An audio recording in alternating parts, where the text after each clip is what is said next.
Hola, hola, hola, hola. I'm coming to you from my beautiful home here in Mexico. I am Reverend Valerie Love, and here we are on 40 Money Spells Day 23. Today we get in there about the root cause of debt. Ooh, it feels good to pay off debt, doesn't it? It feels good to pay it off, pay it off, pay it off until it's completely gone and released. I'm looking at my phone because I have pulled up Freedom from Forgiveness, which is day 22 of 40 Money Spells.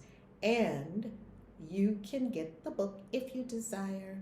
The link is below this vid, or you can get it at valerielove.com. All right, let's have a deep breath, as we love to do each day, opening to the wisdom, the love, the joy, the beauty, the bliss, the ecstasy of pure being deep within. The timeless, breathless, deathless self, the all.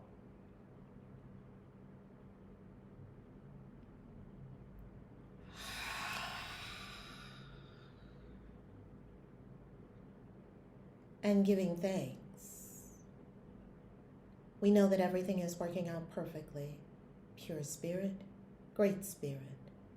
We know that all are taken care of, and no matter what it looks like, we get to accept each moment as it is without fight and make a simple decision. Shall we change it or not? If the decision is to change it, we begin within by changing self, and then we change our conditions. We give great thanks for this power, the infinite power, to change conditions.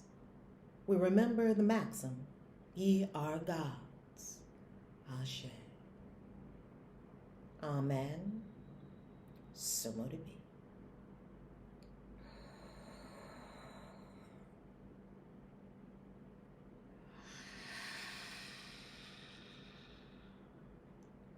Yes. Oh, doesn't that feel good? Oh, doesn't that feel good? To be coming from your true self, capital S self. To be coming from your true self, your capital S self. Today, we are talking about freedom from debt through forgiveness.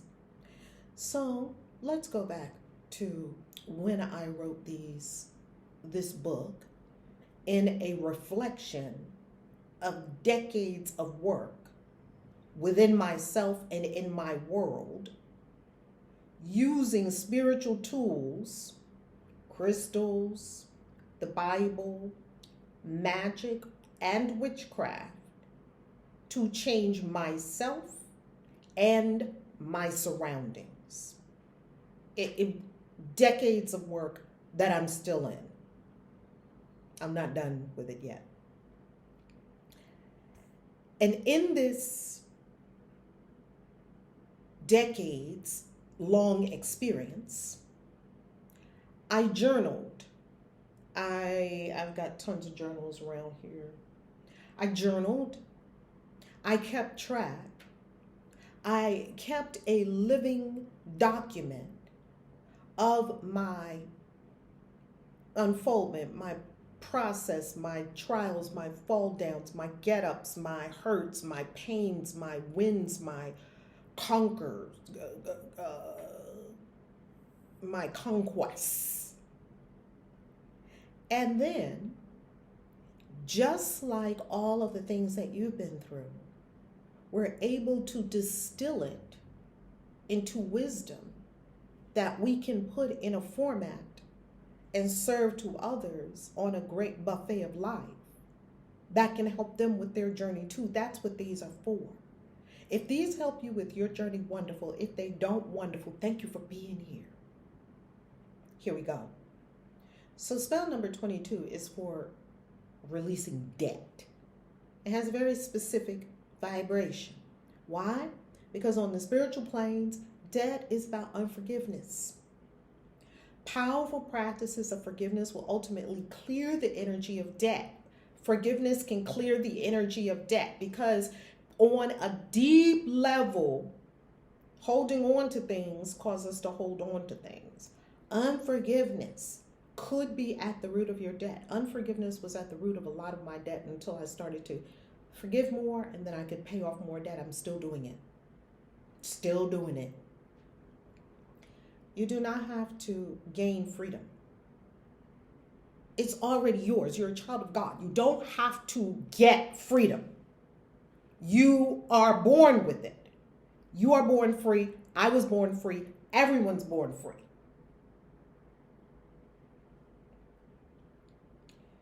Don't use your wealth grimoire for this spell. For this spell, you're going to use plain white paper that you will dispose of. Step number 1, pray and choose to forgive yourself for everything by speaking the following intention. And when I say forgive yourself of everything, this is what I mean. I'm going to tell you a story from a client.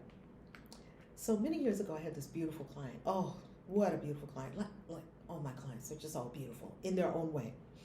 So I had this beautiful client, and she was just struggling with guilt.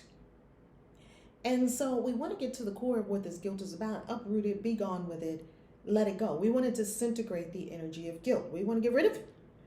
And sometimes you need to know where things came from by awareness. Sometimes you don't need to know where it came from, because let's say you're in an ayahuasca experience and it disintegrates. You don't have to know where it came from, right? You don't always have to know where things came from. In this instance, it was very important for her to have awareness so that she could forgive the thing that caused the guilt to embed itself so deeply in her consciousness. And here was the childhood experience that caused the debt. That caused the guilt to embed itself, and that needed forgiving. When she was very young, I don't know, I think it was 3rd grade, there was a girl in her school that used to wear a wig to school. And the little girl wore a wig to school, and it was apparent to everyone that she wore a wig to school, because this was back in a time not like now when girls go to school with wigs all the time. You know, you can put on a wig and whatever. This was not that time. This was many years ago. And this little girl wore a wig, and everyone knew that it was a wig because it probably wasn't the best wig, yet it was what would enable the girl to at least go to school. And one day, you know, kids being mean, kids can be very mean, kids can be very cruel. One day, someone dared my client as a little girl to pull the wig off of the head of the little girl who was in school, and no one knew why she wore this wig. And one day she did. She pulled the wig off, she yanked the wig off the little girl's head and ran down the hallway with it, so the little girl couldn't even get the wig back. Well, you can imagine that the little girl was horrified, humiliated, public humiliation. She's probably, you know, had to have her own healing journey from that experience. And she had some issue going on with the scalp, something like an alopecia or something like that, baldness and things like that. Very humiliating, very sad. Just one of these childhood traumatic moments that, you know, you experience in school, or you have bullies and things like that. It was one of those kind of moments. Well, for my client, she never forgot. You know, she turned around and looked at the girl. She herself was impressed with extreme guilt in that moment, because she knew she had just done an act towards someone else that was deeply humiliating in front of all these people on a dare. She herself felt the gravity of her action in that moment. And I think she chose to give the wig back to the little girl. Here's what happened years later. She's a grown woman. She's living her life. She's a successful woman. She's making a lot of money. Yet, she could not reach her pinnacle of success. This is exactly what happens. Why? Because we have bags on our back. We're carrying boulders. Guilt, shame, I'll show you, mama drama, papa drama, they did this to me, all of it. You can't run a marathon with bags on your back full of boulders. So it's going to weigh you down. You're not going to get to where you want to go. Even if you are a really strong person, and even if you can really go and you can really give it your all and you can really, really go. I was like that. I could be super strong. I could be still going with all those bags and boulders on my back. Yeah, that's not how this game of universal alignment works. It doesn't work like that. It works by you freeing yourself.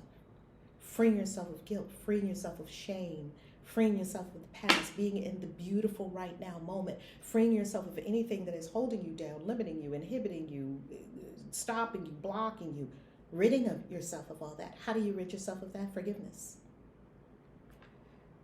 That's what we're talking about. Once she rid herself of that, we do very intensive experiences of ridding herself of that guilt. It was deeply embedded for decades. What happens? And you might be saying, well, she wasn't thinking about that little girl when she was going out making money, when she was, 20, 30 years later. You're not still thinking about that little girl. That's true. That's not how this works either. This is an energetic game we're playing. So what does happen? What does happen is that as you are in the experience, some energetic thing happens, shoom, and it gets locked and lodged in the energetic system in that moment. It's not even logical. So no, and that's all subconscious. That's all energetic. That's what energy healers are doing. That's what Reiki practitioners are doing. That's what witches and wizards and shamans and plant healers are doing. They're moving energy. Because that stuff got locked in, and now you're walking around with that energetic lock, that energetic block, that guilt crystallization in the energetic system. And how long do you think before that guilt turns into some dis-ease in the body temple? It's a crystallization of energy. That should be pretty easy for us to understand because all of us here are magical beings. We're spiritual practitioners. Okay, so here is the intention. So you've got to let it be known to the universe, I'm ridding myself of all of it. It is my intention to cleanse, clear, and purify my soul in the sweet waters of forgiveness. I hereby let go of everything I think I did wrong. I forgive all in all dimensions across all timelines thoroughly and completely. Amen. See, you have to forgive yourself of everything you think you did wrong. There's nothing you really did wrong. There are things you think you did wrong. You need to forgive yourself of all the things you think you did wrong. I didn't do that right. I didn't do that right. I screwed that up. I did this thing bad over here. I did that bad over here. You got all these million guilts. It's weighing us down. It's causing weight, and it's causing weight in our financial affairs. It's causing debt. For you, it may cause something other than debt. For me, it was debt. Now, this is what I did. And this right here, this will free you on a whole new level. And I've got to tell you, I did this 77 times 7 spell that we're about to do now, this forgiveness that we're about to talk about right now. I did this 77 times 7. And I did it with regard to my father. So first I'm going to tell you what it is, and then I'm going to tell you what the results are with my father, my biological father, because I was raised with my father who loved me, my father who married my mother. And my mother and he met when I was 7, got married when I was 8. Before then, we lived with my grandmother and my grandfather. For my father, so my father figure was my grandfather, a wise older man. That was my father figure. And then I had 3 uncles. My mother has 3 brothers, and so they were always around. So I have a lot of male and masculine energy in my life, and I had a lot of feminine energy in my life. I just didn't see my biological father. So I didn't know anything about him. They didn't want to talk about him. He was off the table. I didn't know why. That happens. So let me tell you first what you're going to do, tell you the steps, and then I'm going to tell you the results. Step 2. So step 1 is you got to set that prayerful intention.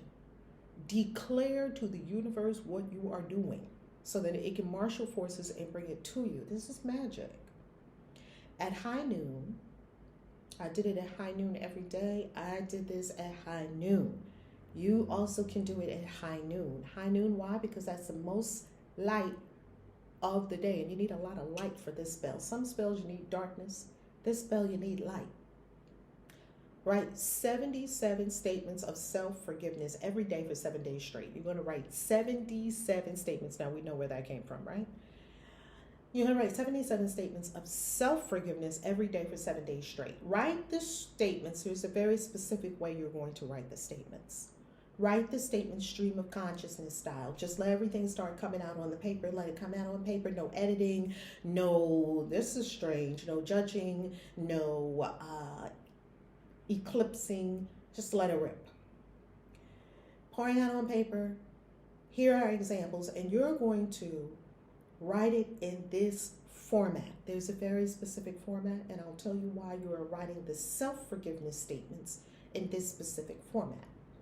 I forgive myself for judging myself as unworthy of wealth. I forgive myself for judging myself for not trusting myself with money. I forgive myself for stealing cookies in the 3rd grade.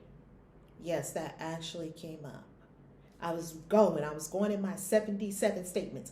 77 statements a day at high noon for 7 days straight.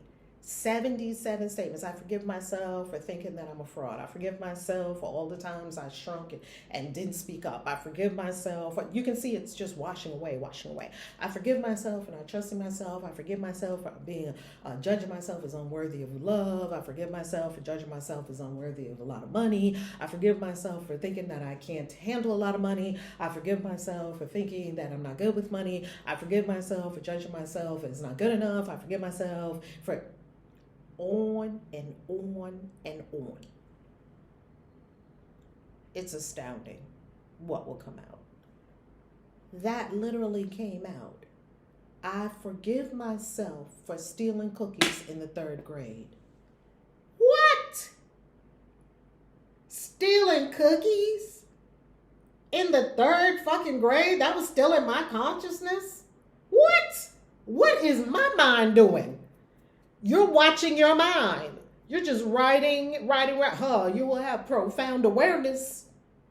I forgive myself for cheating on that boy in 3rd grade. What? I forgive myself because now you're in stream of consciousness and you're not actively consciously thinking, which is only about 1 to 4% of your mental faculties as your conscious mind.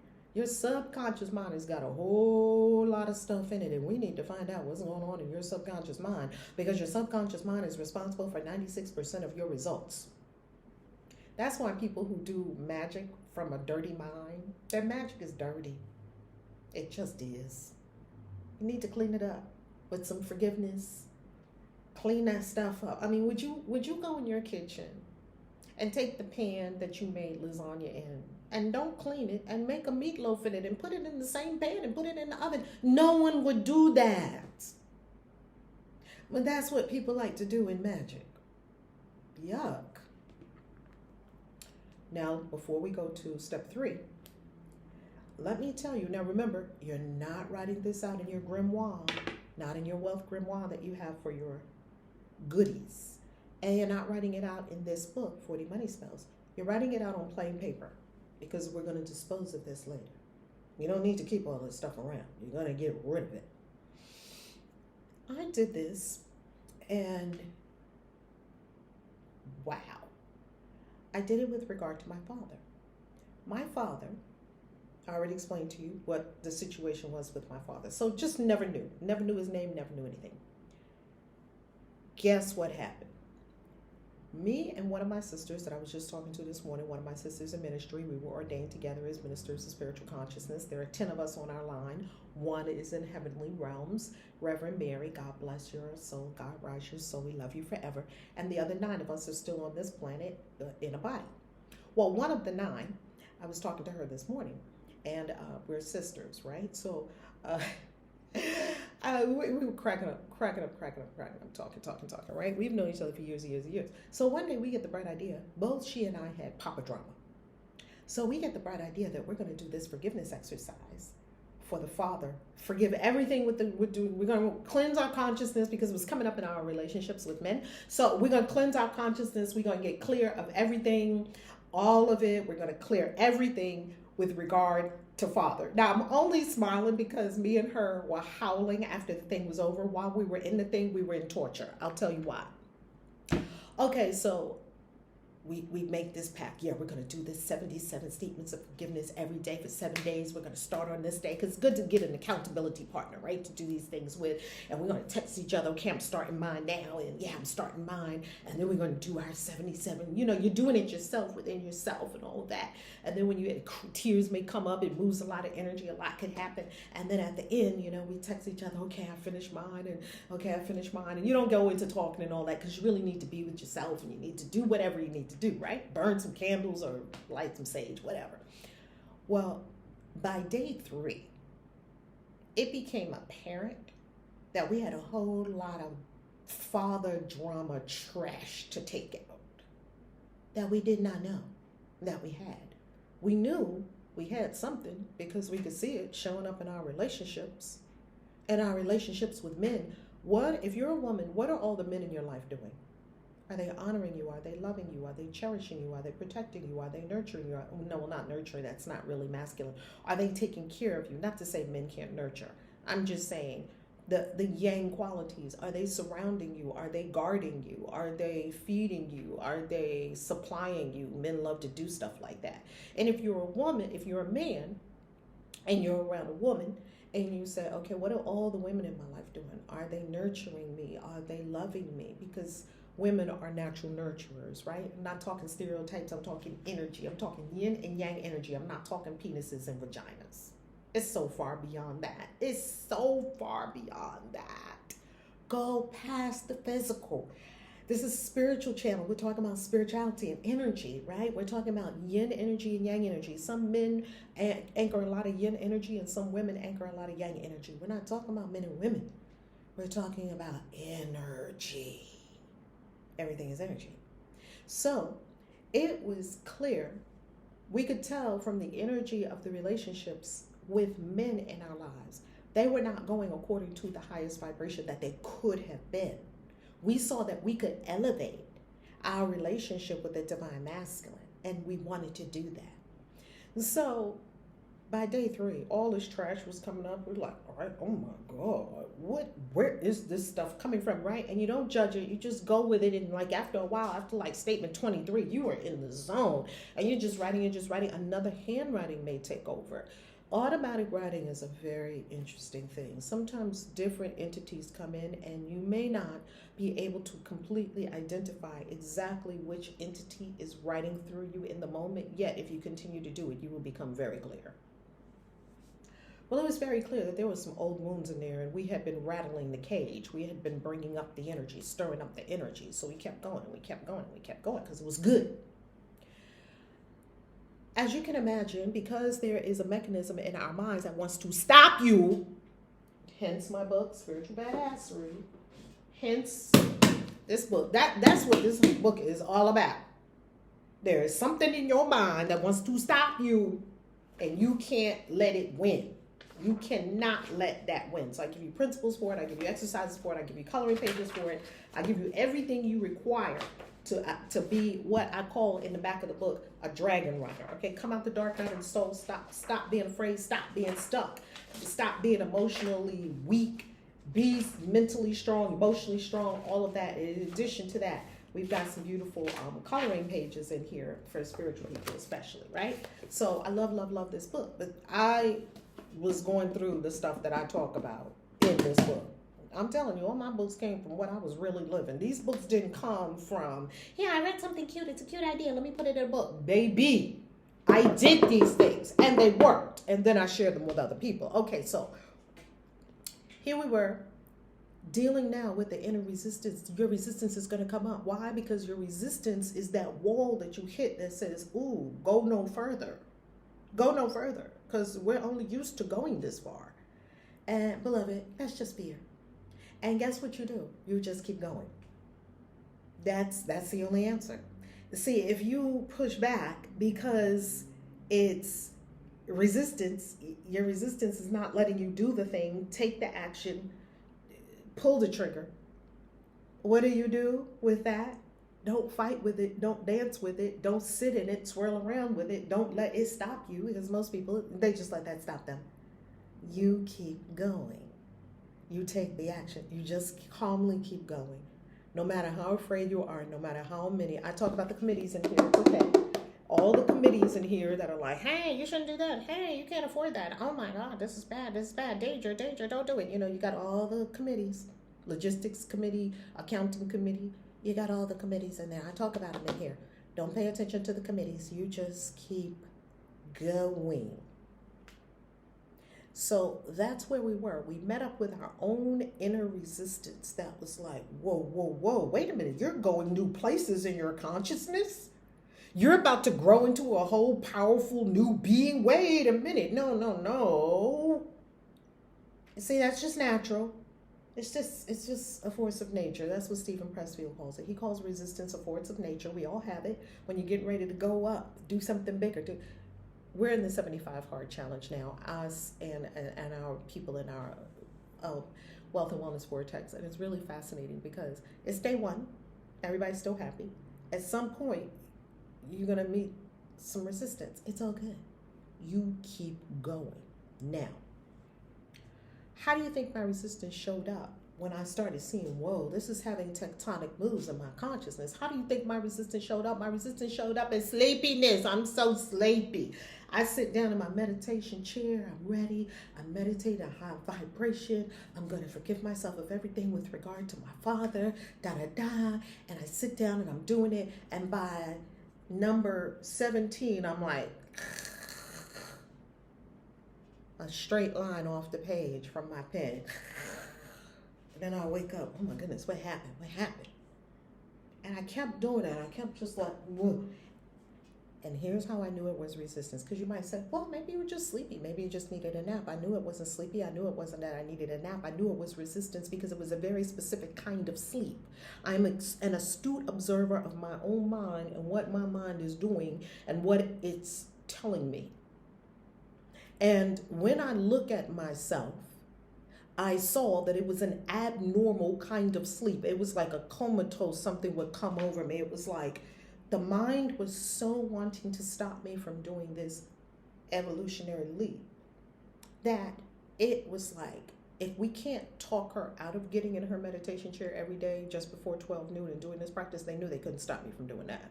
I'm doing that come hell or high water because we were already accustomed to doing spiritual practices no matter what. The house could be burning. I'm going to be sitting right here. Well, not literally, right? We're used to, we're gangster spiritual warriors. So it's not like, we're spiritual badasses around here. So it's not like you're going to get us off of our meditation chair. We're meditating. Yet, wasn't it clever of my resistance to come up with, let's just knock her out. Let's just make her comatose. And I'll just be like, it was unusual. And I wasn't sleepy. I slept all night. Great. How much do you exert yourself by 12 noon? Not a whole lot. Yes, I have my spiritual practices early in the morning. I do this, I do that. I'm not comatose at 12 noon. I mean, come on, that's something else going on. That is something going on in consciousness that does not want me. The way I read it as my own resistance because I recognize my resistance because my resistance does show up as sleepiness, nodding off, all of a sudden so sleepy. My resistance shows up like that sometimes. When I don't want to do something, I'm sitting down, I'm reading a book I don't really want to read yet. I have to read it for something. Resistance. All of a sudden, you're so sleepy. You weren't sleepy before. You don't want to do the thing. And so your mind gave you an out. So therefore, I would have to stand sometimes and do the exercise. I was going to complete my 77 statements of forgiveness for 7 days. So now that I told you what it is, I told you why, I told you what it is, I told you what resistance could possibly come up. Now let me give you the sweet, delicious part at the end. Let me tell you the results, baby. You would love it. Here are the results. So I go on Ancestry. This was completely unrelated. These are completely unrelated, so I thought. Years later, I don't even know if it's years later, maybe a year later. I don't know. I'm not thinking and consciously connecting this thing to this thing to this thing. Sometime later, I get the inspiration that I'm going to go on Ancestry and I'm going to get my ancestry. So I do the little ancestry thing and they send it to me. And of course, I see a lot of my kin folks. I know them. I'm like, yeah, I know this one, this one, this one, you know. So it had that all hooked up right. And then it told me the countries of origin and things like that. And I was like, yeah, we knew about some of those things. Then it said to me one day, it sent me a notification. It said, there is a person who so closely matches your DNA. See, all these other family members that I knew, they're all cousins, they're this and that. So I'm used to, we have a big family. So I'm used to this whole family. And a lot of us were already on there. This person was not in that category of people. This person, they said, matches your DNA so closely that this has to be a maternal grandmother, a paternal grandfather. This has to be maybe an aunt. They were giving me all the possibilities of who this person could be to me because our DNA is just like so close. Come to find out, she had tried to contact me. Come to find out, we're sisters, have the same daddy. And I found out from her who my dad is because her mom told her about our dad. And it was amazing. And I got connected with my dad. Now, my dad had been off this earth plane. He's off this earth plane since the 70s. So no, I did not connect with my dad in physical. I connected with my dad in spirit realms. And now I have my mom and my dad in spirit realms. See, my other father, who grew me up, he's still on the planet. He's not in spirit realms. So I have him physically. My dad that grew me up, that my biological dad. And that's when I found out he's Puerto Rican, and which made a lot of sense. And my daughter asked my mother on one of their mom-granddaughter outings, hey Mom, how come Valerie is different color than the other ones? She actually asked my mother that. Now I'm pretty brown now because I live in the sun practically, down in Mexico. We just got back from Greece and Italy. Anyway, she asked my mother, usually I'm this is kind of more my natural color right here, a little lighter skinned. Anyway, she asked my mother why I was a different color. She was probably only 6 or 7 or 8, something like that. How come Valerie's a different color from, my siblings? And she said, well, Valerie has a different dad. And she said, oh, really? Well, what kind of dad did she have? It's just innocent kid questions. And she said, well, her dad was Puerto Rican and da-da-da-da-da. My daughter knew this. I never knew this because I never had the conversation with my mother because my mother never seemed to want to have that conversation. But I guess years healed as the time went by. And she was no longer, whatever was going on between her and my dad, which I still don't know to this day. They're just happily in spirit realms, one here and one here. They got over all that. I got over all that. I don't need to know. I don't need to know their drama. I got enough damn drama of my own. Okay, so how did I get connected? How did I become connected with my father? To have this close connection that I have now with my father and my mother in spirit realms with the ancestors in spirit realms. How did I get to know his name? How did I get to know my sister? How did I get that whole world open to me? From this, sitting there, doing my forgiveness process, from this that you are seeing, from doing the work. That's what, not from running all around looking for daddy. Did you see daddy? Did you see daddy? I promise you, you could run all around looking for your father. You could run all this way looking for your mama. Why did y'all adopt me? Why did I not know? All that. Do you know how many secrets surround all of us? Who cares? Do the work, and I promise you, nothing would be able to stop you from having the information that is pertinent to you. You wouldn't be able to stop it. It would come to you. And it would come to you in the most unexpected, unrelated, seemingly uncorrelated ways, and you'll just be amazed. That's the power of forgiveness. I promise you that's the power of forgiveness. And next thing you know, you will start to see as you forgive, things just become lighter and lighter and lighter, lighter and lighter. You become lighter and lighter and lighter. You feel free and free and freer. More things are coming to you. Your magic starts happening just more easily. You're floating. You're on a stream, a Gulf Stream of energy. You feel unfettered. And then you forgive more, and you forgive more, and you forgive more, and you forgive more, and your body is lighter and freer, and you may even lose weight. I've lost tons of weight from forgiveness. Step 3. When complete each day, dispose of all the sheets of paper you've written on by tearing into tiny pieces and either flush down the toilet, bury in the ground, release to the ocean. You could burn them as well, okay? You're going to either get rid of them by means of water, fire, or earth. Every day. Don't sleep with that stuff in your house. Do not sleep with that stuff in your house. Don't do it. I promise you, bad dreams, and then you're just keeping that energy swirled around you that you just got out of you. After you get it all out of you on the paper, you're going to take the paper, just bless it, and just say, I'm so thankful this is no longer in my energetic body. It's all out. I'm convinced that's probably why I haven't gotten cancer yet or something, or that, not yet, ever. Cancel, why I've just gotten nothing. And when I say yet, I mean up until this point, thank you, God. Thank you, God. It's because I write everything out. This person, this makes me, I write it out and I get it out, and it's in all my journals. If you look at a wall of my journals, there's cancer, there's high blood pressure, there's wrinkles, there's this, there's whatever, there's heart disease, because I got that stuff out of me, and I continue to get stuff out of me. Don't hold on to any of it. You don't need it. Don't hold on to any of it. Get rid of it all. This will free you to levels you would not believe. You will soar. So you're going to get rid of it. You're going to get rid of that paper every day for 7 days. No, this is an arduous task. When I did it, immense resistance came up for me. It showed up in varied forms, but the most prominent was an overwhelming sleepiness in which I almost fell off the chair on quite a few occasions, even in the same session.